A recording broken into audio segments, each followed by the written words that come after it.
할렐루야. 우리 이 시간 예배 들어가기 앞서 다 함께 잠시 기도하는 시간을 갖겠습니다. 기도하시겠습니다. 하늘에 계신 하나님 아버지, 저에게 새로운 하루를 주시고 오늘 이 시간 저희가 이렇게 찬양을 들을 수 있고 복음의 말씀을 들을 수 있는 시간을 주셔서 감사드립니다. 부족한 저희에게 이 어려움 속에서 그리스도의 말씀을 통해 소망과 희망을 알려주시고 어떤 상황에서도 저희와 함께 해주시는 은혜를 감사드립니다. 현재 아픈 사람들이 점점 많아지고 상황이 어려워지고 있습니다. 저희 모두 잘 이겨내고 회복할 수 있도록 도와주시길 기도드립니다. 예수 그리스도 이름으로 기도드립니다. 오늘 본문 말씀을 보시겠습니다. 오늘 본문 말씀은 요한복음 15장 1절에서 2절 말씀까지 되겠습니다. 오늘 포도나무 비유를 함께 설교를 나눌 건데 원래 1장부터 8절까지 쭉 이어서 이렇게 이야기가 이어져 있어요. 근데 오늘은 좀 서두 부분 15장 1절에서 2절까지만 우리 함께 설교를 나누도록 하겠습니다. 제가 읽겠습니다. 나는 참 포도나무요 내 아버지는 농부라. 무릇 내게 붙어 있어 열매를 맺지 아니하는 가지는 아버지께서 그것을 제거해 버리시고 무릇 열매를 맺는 가지는 더 열매를 맺게 하려 하여 그것을 깨끗하게 하시느니라. 아멘. 할렐루야. 오늘 본 말씀은 우리 기독교 신자들에게 너무나 잘 알려져 있는 구절입니다. 하지만 오늘 구절이 이렇게 사람들에게 잘 알려져 있는 구절인 것만큼 또 너무나 많은 잘못된 성경 해석과 오해된 견해들을 만들어낸 파생시킨 구절이기도 합니다. 알미니안주의로 시작해서 모든 인본주의적인 견해와 사상들은 모두가 하나같이 이 구절을 자신들의 주장을 어필할 무기처럼 치트키처럼 사용하고 있습니다. 그들은 오늘 본문을 아주 그럴듯하게 왜곡해서 인간의 열심과 행위를 강요하기 위한 보복성 메시지로 신도들에게 오용하고 있고 남용하고 있습니다. 저도 이번 설교를 준비하면서 다시 그러한 부류들이 주관하고 있는 성경 해석 자료들과 영상들을 찾아보니까 아주 가관이 아니었습니다. 그들은 오늘 우리가 함께 나누고 있는 이 본문 구절을 두고 열매 맺지 않는 가지, 깨끗하지 못한 가지는 불에 태워지고 제거된다고 하니까 매사에 좀 하나님 두려운 줄 알고 살아라. 우리가 불태워지기 싫으면은 우리의 그 구원이 치솟지 않기 위해서는, 아니 막말로 우리가 지옥에 면하기 위해서는 우리는 지금보다 더 열심히 교회 생활에 임해야 한다는 그런 행위 구원을 주장하고 있습니다. 정말 기독교의 교리, 이 개신교의 교리는 철저히 무시한 채 그저 유치한 문자적인 해석으로서 인본주의적인 설교를 하면서 또 자기들끼리는 그 설교를 나누는 그들끼리는 또 그것이 영적인 설교인 것 마냥 감동을 받고 있더라고요. 근데 이거는 말만 기독교인 거지 그들의 설교는 지성이면 감천이라는 무당들의 주장과 뭐 다를 게 없습니다. 그렇게 원시적인 성경 해석, 문자적인 해석은 신천지 사이트에 가도 엄청 잘 나와 있어요. 오히려 신천지가 그런 부분에 있어서는 더 설명을 잘해줍니다.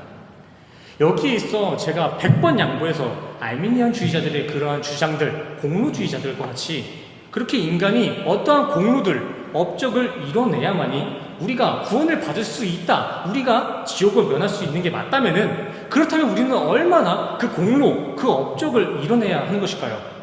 당장 공식적으로 이 성경에 나와 있는 세분화되어진 그 율법만 613가지입니다. 613가지. 이스라엘에서 전통적으로 내려오는 더 세분화되어진 그런 항목도 말고 우리가 읽고 이해할 수 있는 이 성경책에 나와 있는 그 율법 종목만 613가지라고요. 여기서 더 중요한 것은 신약에 들어와 예수님께서는 그 율법을 또 마음의 중심까지 이렇게 연결시키십니다. 마태복음 5장을 한번 보시면은 예수님께서는 율법 조문을 이렇게 다시 조문합니다. 형제를 미워하는 마음, 그 마음만 가지고 있어도 그것은 살인한 것이다. 마음으로라도 다른 여자를 탐하면 그것은 가늠한 것이다. 이렇게 예수님께서 재조명하신 율법에 따르면은 우리는 우리의 뇌에 무엇이 인지되고 생각되기 이전부터 우리의 마음의 중심, 그 동기까지 완전 무결해야 하는 것입니다.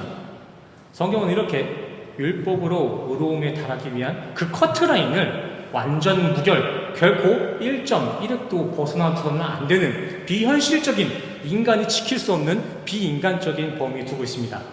야고보서 2장 10절 말씀을 보시면 이렇게 분명하게 기록하고 있습니다. 온 율법들 613가지 중에 612가지라도 다 잘 지키다가 하나라도 범하게 되면은 그건 전부 다 율법에서 탈락이다. 천국, 하나님 나라에는 차등, 상급론이 존재하지 않습니다. 그곳에는 내가 조금 공로가 많으니까 1등 시민, 내가 저 사람보다 조금 더 못했으니까 2등 시민이 되는 이러한 상급론이, 차등적인 상급론이 존재하고 있지 않다는 것입니다. 그 천국에는 이렇게 딱 두 가지로만 있어요. 하나님으로부터 탈락된 자, 타락된 자, 그리고 그 반대편에는 완전히 무결한 자. 천국에는 딱, 천국과 그 하늘나라에서는 이렇게 딱 두 가지로만 구별되어 있다는 것입니다. 일상생활의 그 예로 한번 들어보겠습니다. 우리가 보통 이렇게 인생을 한 1년 1년 사다 보면은 시험이라는 걸 꼭 보게 되죠. 어떤 테스트를 만나게 됩니다. 근데 그렇게 시험을 치를 때면은 보통 상위 등급에 올라가면은 사람들로부터 인정받아요.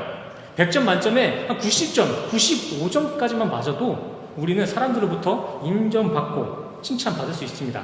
하지만 이 율법의 커트라인, 그 율법의 기준에는 100점 말고는 다 거기서 거기에요. 설령 율법에 있어 99점, 아니 99.999점까지 우리가 설령 도달했다고 할지언정 그 율법의 기준은 우리에게 모자란 0.0001점, 그 0.0001점도 허용하지 않습니다. 그러기에 율법으로서는 흠이 없다고 자부했던 사도 바울 또한 온 서신서의 행위로서는, 이 율법 준수로서는 진정 의롭다함을 얻을 수 있는 유체가 하나도 없다라고 반복하여 기술한 것이고, 이에 더하여 만약 율법이 그 의로움의 키고 그 행위가 구원의 방법이 맞다면 예수는 헛되게 죽은 것이다 라고 이야기하며 율법의 무능함과 그 한계를 맹렬하게 기록한 것입니다. 그래서 저도 이 자리에 올라와서는 절대 다른 얘기하는 거 아니에요. 은혜 말고는 다른 게 외칠 수가 없습니다. 저는 이 자리에서 우리 인간은 토탈 그레이스, 은혜 이외에는 답도 없습니다. 전적인 하나님의 은혜, 율법이나 행위로는 우리가 천국에 갈 수 있는 가망이 없다고요. 사도 바울 외에도 예수님을 따르던 다른 제자들 또한 모두가 율법이나 행위가 아닌 오직 은혜만을 복음으로 인정하고 전파했습니다. 막말로 이 성경은 은혜, 이 은혜 하나 쏙 빼면은 판타지 소설이랑 다를 게 없습니다. 아니, 은혜가 빠지면은 이거는 판타지 소설 중에서도 하급 소설이에요. 말도 안 되잖아요. 역사적으로도 가치가 그렇게 막 있지 않아요. 너무 구멍이 송송송 나 있어요. 근데 이 성경이 우리 기독교의 성서인 이유, 이 성경이 그냥 판타지 소설이 아니라 그냥 역사서가 아니라 성서인 이유는 이 성경은 그 본질을 은혜에 두고 있기 때문입니다. 이 성경 안에 다른 역사서가 중요해서 이게 기독교의 성서가 된 것이 아니라 이 성경이 오직 하나님의 은혜만을 계속 기록하고 있기 때문에 이게 성서가 되었다는 것입니다. 그런데 행여 그 복음의 주인이신 예수님께서 오늘 고별, 강화, 다락방 설교를 하시면서 본질인 은혜가 아닌 그렇게 책망해 오시던 행위와 율법 준수를 설교하셨을까요?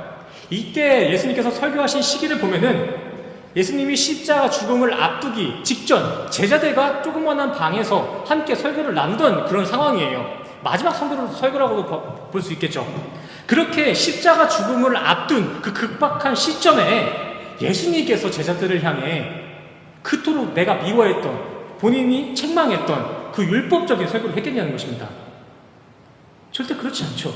예수님의 고별 설교, 십자가를 지시기 그 직전에 그 설교의 중심에 있는 이 포도나무 비유는 철저히 은혜의 구원만 의지하고 있습니다. 오늘 본문은 알미니안들의 주장과 같이 세상에 고상한 사람들, 종교 생활에 열심히 있는 자들만 불에 타지 않고 구원받을 수 있다라는 내용이 아니라 오직 은혜만이 우리를 깨끗이 정결케 하며 그 은혜는 우리를 무조건 구원까지 이끌어 갈 것이다 라는 하나님의 열심과 돌보심을 디테일하게 보여주는 친절한 비유 구절입니다. 물론 오늘 구절을 언뜻 보면은 인간의 행위에 초점이 맞춰진 구절로 이해될 수 있습니다. 하지만 오늘은 구절을 언뜻 보는 것이 아니라 당시 문화나 언어도 함께 참조해가면서 왜 이 구절이 공로주의가 아닌 은혜주의에 초점이 맞춰져 있는 구절인지 한번 보도록 하겠습니다. 성경이 있으신 분들은 성경을 꺼내셔서 같이 이렇게 들어주시길 바랍니다. 오늘 등장하는 등장인물들을 볼까요? 오늘 비유의 첫 번째 포도나무가 나옵니다. 포도나무 보이시죠? 포도나무. 그리고 두 번째 가지가 나옵니다. 그리고 마지막으로는 저 농부가 나옵니다.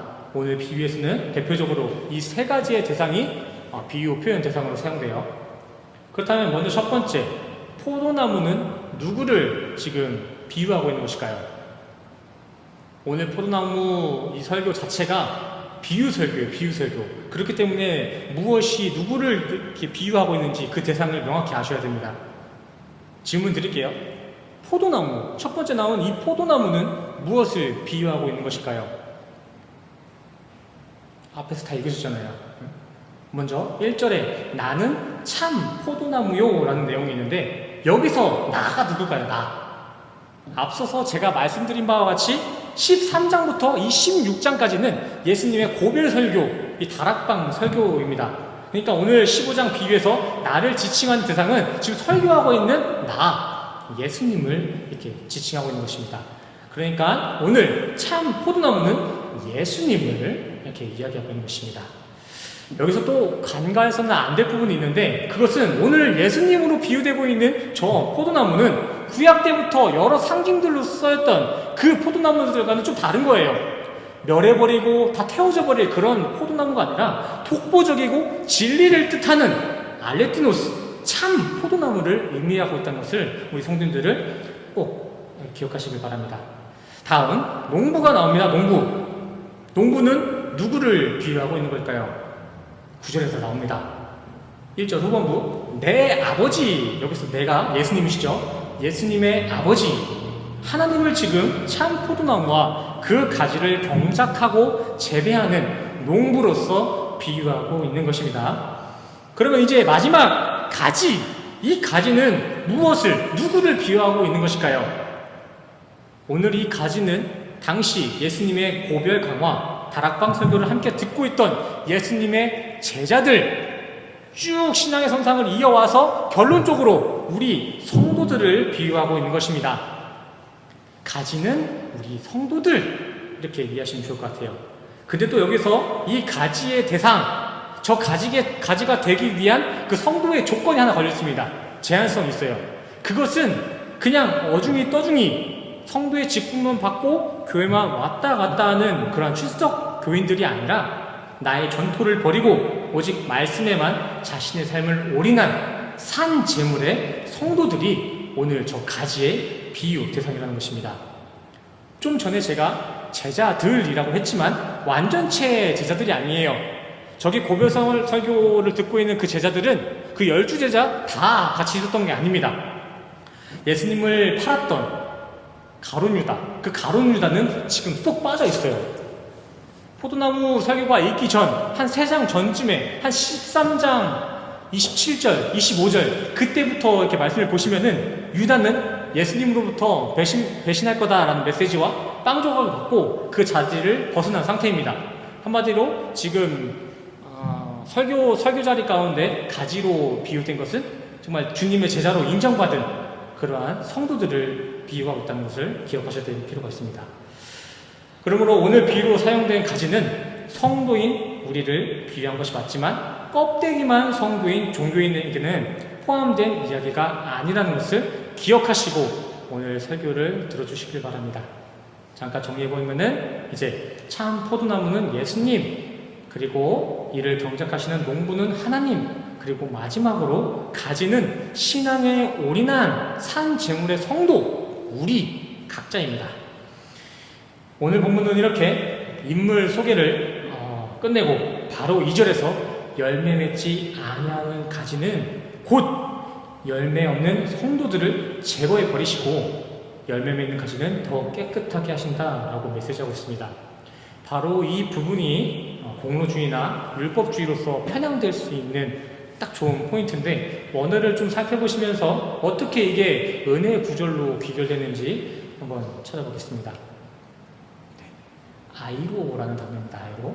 우리가 살펴봐야 될 단어는 저 제거하다에 쓰인 원어 아이로입니다.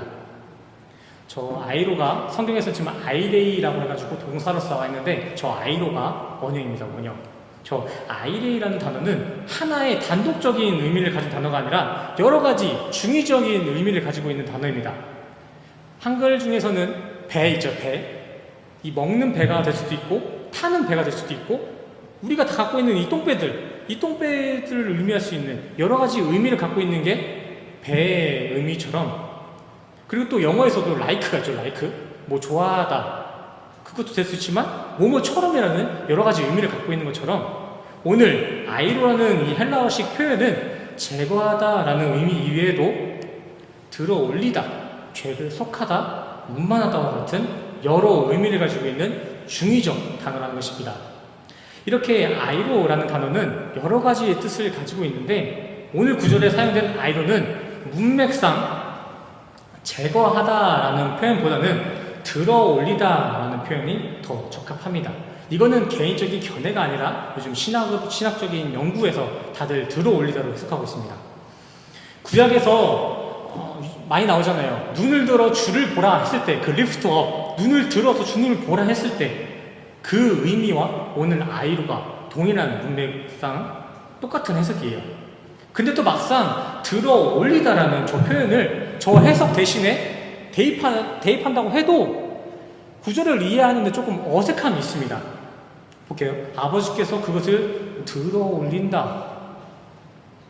물은 내게 붙어있어 열매를 맺지 아니하는 가지는 아버지께서 그것을 들어올리실 것이다. 아직 이해하는데 이렇게 부족함이 있어요. 이제 원어적인 해석을 지나서 좀 문화적인 차원으로 오늘 구절을 한번 다가가 보겠습니다. 먼저 우리 성도님들께 질문 한 가지 하겠습니다. 여기 계신 분들 중에 자신의 땅에 포도나무가 있거나 아니면은 포도나무 농장을 소유하고 계신 성도님들 계신가요? 네, 가족들은 없으실 거고, 우리 성도님들은 혹시 포도나무 길러보신 적 있으세요? 포도나무 없으시죠? 예, 보통 필리핀이나 이렇게 한국에 사시는 분들은 특별한 경우가 아니면은 포도나무를 이렇게 찾아보기도 힘듭니다. 많이 먹어는 봤어도 포도나무가 직접 재배되는 그 과정들을 제대로 지켜본 사람이 많지 않을 거예요. 그래서 우리가 오늘 이 말씀을 원어적으로 봤는데도 이해하는데 좀 어색함이 있는 것입니다. 그러나 반면에 예수님이 성육신하셔서 이스라엘에 활동하고 있었던 그 이스라엘 당시에는 무화과나무, 감람나무를 비롯해서 포도나무가 주변에 상당히 많았다고 합니다. 흔한 나무였어요. 그래서 당시 사람들은 포도나무의 제거 과정 또한 흔하게도 이렇게 볼 수가 있었습니다. 그렇기 때문에 당시 이스라엘 사람들, 그 중에 또 이 설교를 듣고 있는 이 제자들은 오늘 예수님께서 말씀하신 그 설교가 그렇게 어렵지 않았을 것입니다. 저 또한도 우리 어머니께서 어렸을 때부터 마당에 포도나무를 이렇게 몇 그루 기르셨어요. 그래서 저도 그 재배 과정을 봐왔기 때문에 오늘 구절을 이해하는데 좀 많이 도움이 됐습니다. 포도나무의 모습은 종마다 조금 다른 형태들을 가지고 있지만, 보통은 포도나무들이 다 되게 만목성으로 덩쿨 형태로 이렇게 자라납니다. 포도나무의 중심, 그 나무라고 불리는 그 중심으로 이렇게 똑바로 서 있지만, 열매를 맺어내는 그 가지의 형태들은 점점 뻗어날수록 덩쿨 형태로 이렇게 변해져 가요. 꼬불꼬불한 형태로. 그래서 포도나무를 기르는 농부가 그렇게 덩쿨 형태로 자라나는 가지들을 저 위에, 틀을 만들어서 저 틀 위에 올려놓지 않으면은 그 가지들은 땅까지 내려가서 그 덩쿨이 땅에 이렇게 엉키게 됩니다. 여기서 땅에 널브러진 것이 문제가 되는 것은, 땅에 떨어져서 그 땅에 떨어지는 넝쿨들은 서로 엉켜가지고 상해를 입히고 그 가운데에는 곰팡이가 자라고 해충이 꼬인다는 것입니다. 물론 가지가 저렇게 땅에서도 어느 정도 자라긴 합니다. 근데 태양의 에너지도 못 받고 해충과 곰팡이의 피해를 입은 그러한 땅바닥의 가지들은 온전한 상품성을 얻을 수 있는 그런 포도 열매를 맺을 수가 없습니다. 그래서 포도나무를 전문적으로 관리하는 농부들은 저 포도나무 가지들을 열매 잘 맺을 수 있도록 저 위에다 이렇게 지지대까지 설치해가면서 그것도 다 올려놓는 것입니다.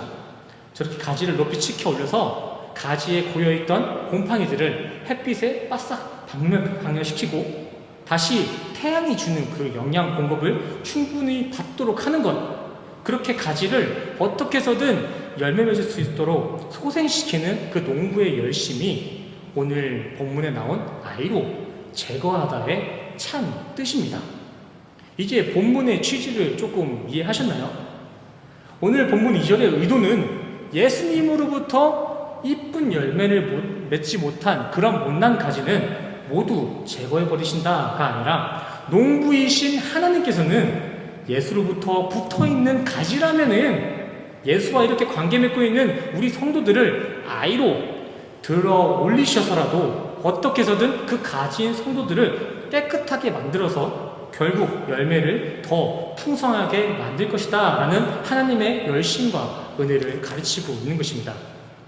하나님은 알미니안주의자들이 주장하고 있는 것처럼 613가지의 율법 중 하나라도 그것을 어긴다면, 범한다면은 너 지옥 가, 너 구원 취소, 이러시는 분이 아니시고, 또 반대로 율법을 1개, 2개 더 잘 지켰다고 해서 우리가 1등 시민, 2등 시민, 너 다시 천국 가, 이러시는 인간 수준의 심판자가 아니십니다. 하나님은 다들 잘 아시겠지만 아버지세요. 아버지, 아빠 아버지라고 하잖아요. 우리를 지으신 창조주 아버지, 내가 잘 걷지도 못하고 기저귀에 똥만 싸는 그러한 아이와 같은 존재라고 해서 우리를 미워하시고 우리를 집 밖에 갖다 버리시는 그런 사이코패스의 하나님이 아니세요.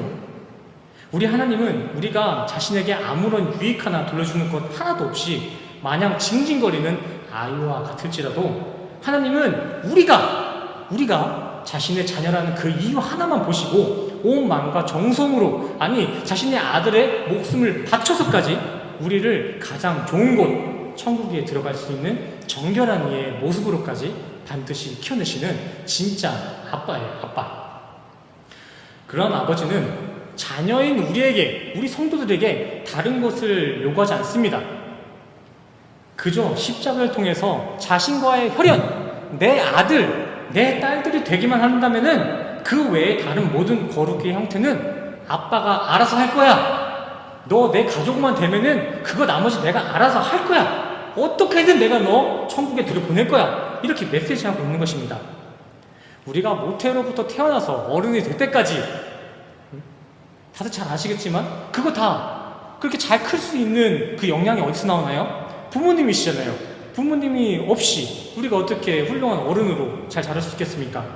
이것처럼 하나님께서도 철저히 은혜로서 우리 어린 성도들을 정결한 성도까지 이렇게 튼튼히 키워내신다는 것입니다. 그래서 15장뿐만이 아니라 모든 신구약 성경들은 예수와의 연합과 하나님과의 화목을 반복하고 또 반복하고 있는 것입니다. 인간의 삶 가운데 나타나는 모든 수고와 노고, 그 행위들은 예수와의 연합, 그 하나님과의 혈연이 결연되어 있다면은 최종 구원에 아무런 소용이 없기 때문에 성경은 그렇게 우리 성도들에게 먼저 하나님의 의와 하나님의 나라를 구하라고 외치고 또 외치는 것입니다. 당장 오늘 본문 15장에서만 내 안에 구하라는 이 연합의 의도가 있는 메시지가 11번이나 쓰였습니다. 15장에서만 예수님이 십자가 죽음을 맞이하기 직전 자신의 애지자들을 모아두고 설교를 하셨는데 그 가운데 11번이나 동일한 메시지를 뱉으셨는데 그것이 바로 연합의 메시지, 내 안에 구하라 였다는 것입니다. 이 부분을 잘 기억하시고 이렇게 한번 잘 생각해 보시기 바랍니다. 예수님께서는 오늘날 우리 성도들에게 무엇을 그토록 메시지하고 계신지, 어떤 것이 가장 중요하다고 얘기하고 계신지 한번 잘 기억하시기 바랍니다. 성경에 이런 말이 있죠. 귀 있는 자는 들을지어다. 지혜로운 우리 새생명교회 성도님들은 다른 공로나 행위가 아닌 오직 주님이 말씀하신 그 거함의 메시지에만 삶을 기울이셔서 각자의 삶에서 주님의 은혜를 품어낸 그 성령의 열매를 맺어내시는 우리 모두가 되시기를 간절히 소원합니다. 기도하시겠습니다. 우리의 참 포도나무 되신 하나님 아버지, 오늘 이 시간 당신의 은혜에 주님의 그 성실과 열심에 다시 한번 감사를 고백합니다. 성령으로 우리의 삶에 항상 내주하셔서 세상에 많은 타당한 이론들이나 합리적인 방법이 아닌 오직 참 푸르나무이신 주님의 말씀에만 귀 기울이고 의지하는 건강한 가지의 삶을 살아가게 하여 주시옵소서. 또한 이 시간 주님의 성실하심에 감동하여 물질로서 헌신으로서 마음으로서 주님 앞에 봉헌하는 이들이 있습니다. 주님의 눈으로 우리의 봉헌을 관찰하시고 주님의 방법으로 그 모든 손길들을 축복하여 주시옵소서. 다시 한번 주님의 성실함에 감사드리며 예수 그리스도 이름으로 간절히 기도드립니다. 아멘. 축도하시겠습니다.